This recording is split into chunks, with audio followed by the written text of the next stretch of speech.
Hello दोस्तों, नमस्ते। आप सब कैसे हैं? उम्मीद करती हूँ आप सब ठीक होंगे। मैं भी ठीक हूँ। तो मैं सुनाने जा रही हूँ, बहुत ही प्यारी गीत है, पति पत्नी का ही गीत है। तो आप लोग ज़रूर सुनिएगा। अच्छा लगे तो लाइक सब्सक्राइब कमेंट जरूर कीजिएगा दोस्तों, प्लीज़। तो हम तलीख दीनी सैया, तो हम तलीख दीनी सैया, जिंदगिया तोहर नाम, तोहरे बहिया में सुबह हो, तोहरे बहिया में सुबह हो, तोहरे बहिया में शाम।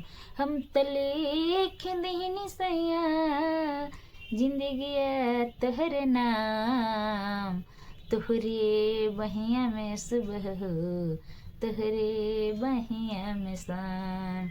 हम तो 16 सिंगार कैनी, हम तो 16 सिंगार कैनी, सिंदूरवा तोहर नाम, तोहरे बहिया में सुबह हो, तोहर बहिया में शाम, तोहर बहिया में सुबह हो, तोहर बहिया में शाम।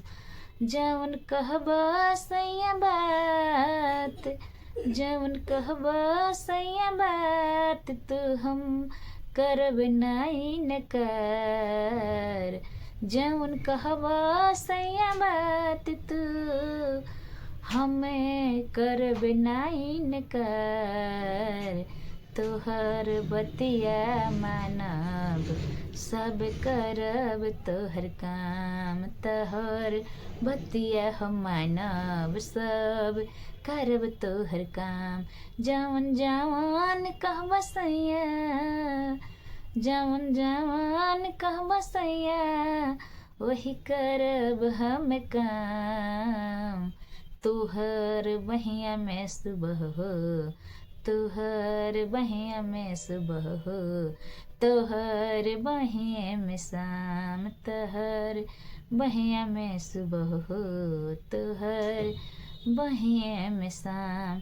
जिंदगी हउए हमार, जिंदगी हउए हमार, बाकी सब तोहर नाम। जिंदगी हउए हमार, बाकी सब तोहर नाम। तोहरे बहिया में सुबह हो, तोहरे बहिया में सुबह हो, तोहरे बहिया में शाम। हम तलीख दीनी सैया, जिंदगिया तोहर नाम, तोहरे बहिया में सुबह हो, तोहरे बहिया में सुबह हो, तोहरे बहिया में शाम।